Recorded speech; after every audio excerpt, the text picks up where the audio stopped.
शरद पवार हे ओबीसी आहेत असा दावा केला जात होता। त्यानंतर राष्ट्रवादीच्या कार्यकर्त्यांनी ते मराठाच आहेत असे प्रमाणपत्र सुद्धा दाखवले, परंतु त्यानंतर प्राध्यापक नामदेवराव जाधव यांनी परत दावा केला आहे की ते मराठा असल्याबाबतचे डॉक्युमेंट हे खोटे असून ते ओबीसीच आहेत आणि जर ते ओबीसी नसतील, मराठा असतील तर त्यांनी तसे पुरावे दाखवावेत असं पत्रकार परिषदेमध्ये नामदेवराव जाधव यांनी म्हटलेलं आहे। नामदेवराव जाधव काय म्हणाले आपण ते सविस्तर ऐकू।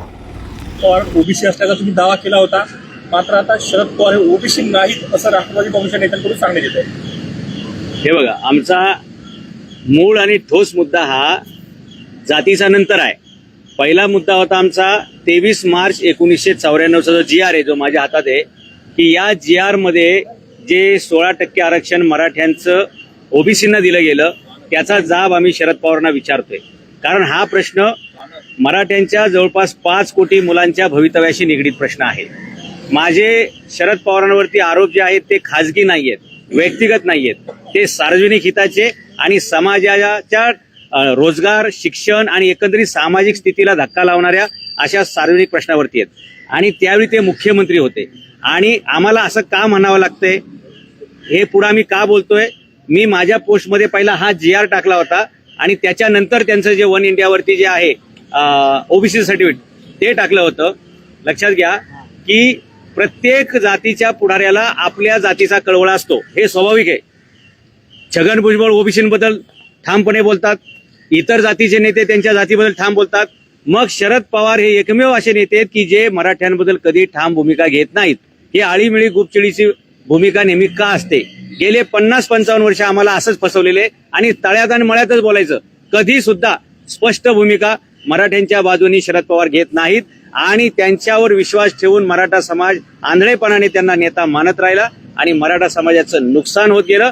आणि आज आमचे करोडो पोरं, अगदी आपण जिथं या पत्रकार भवनापाशी उभे आहोत, इथे सुद्धा आमची UPSC MPSC करणारी लाखो पोरं आहेत, ज्यांच्या बापदाद्यांनी आपापल्या जमिनी विकल्या, त्यांच्या आयांनी दुसऱ्याच्या शेतावर, म्हणजे खानदानी घरंदाज पाटील देशमुख अशा मुलांच्या आईंनी सुद्धा दुसऱ्याच्या शेतामध्ये मोलमजुरी करून आपल्या मुलांना इथं UPSC MPSC करायला पाठवलं। 1-1, 2-2 मार्कांनी आमची पोरं हुकली आणि बऱ्याच लोकांच्या नोकऱ्या गेल्या। 2.5 ते 3 लाख पोरं आमची चांगली कॉम्पिटिटिव्ह असताना, चांगली गुणवत्ता असताना त्यांना नोकऱ्या मिळालेल्या नाहीत। त्यांच्यापेक्षा कमी मार्क असणारे लोक त्यांच्या समोर भरती होतात, त्यांच्यापेक्षा कमी मार्क असणारे लोक पाठीमागून येऊन वरच्या पदावरती जातात।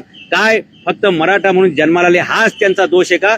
आणि त्यांना मराठा म्हणून डावललं जातंय हे एका बाजूला, आणि दुसऱ्या बाजूला त्यांना जर ओबीसी मध्ये घेतलं असतं तर त्यांच्यावरती हा मोठा अन्याय झाला नसता। या GR मुळे या 5 कोटी मराठ्यांचं सगळं भविष्य दावणीला लागलं आणि गेल्या 2 पिढ्या मराठ्यांच्या बर्बाद झाल्या, तो ह्या GR मुळे। आणि म्हणून प्रत्येक नेत्याला आपल्या जातीचा अभिमान असतो, त्यानुसार शरद पवार हे मराठ्यांची बाजू न घेता नेहमी ओबीसींची बाजू घेतात आणि म्हणून आम्हाला नाईलाज असतो या निष्कर्षावर यावं लागलं की शरद पवार हे मराठ्यांचे नेते नसून ते ओबीसींचे आहेत। आणि आमचा जाब विचारायचा आहे त्यांना, आम्ही 5 कोटी मराठी त्यांना भेटेल तिथे, भेटेल त्या गावात, भेटेल त्या चौकात आणि भेटेल त्या वार्डात आम्ही सगळे मराठे शरद पवारांना हा जाब विचारणार आहे की असं काय पाप केलं आमच्या मराठ्यांनी की तुम्ही बाकी सर्वांना न्याय देत सुटले, परंतु मराठ्यांना मात्र तुम्ही डावललेलं आहे। हे मराठे कोण आहेत? ज्यांनी इथल्या 12 बलत्रा 18 पगड जातीच्या सर्व उपेक्षित शोषित घटकाला कायम न्याय दिला, देशाच्या रक्षणासाठी ज्यांनी कायम बलिदान दिलं, त्याच समाजाला तुम्ही वंचित ठेवता, त्याच समाजाला तुम्ही गरीब करता। असा काय आकस आहे तुमचा मराठा समाजाबद्दल? हा जाब आम्ही सातत्यानं त्यांना विचारत राहणार आहोत आणि याचा आम्हाला फिरवीचं उत्तरं नको आहेत, तळ्यात मळ्यात आणि जर तर ही उत्तरं नको आहेत, आम्हाला स्पष्ट उत्तर पाहिजे।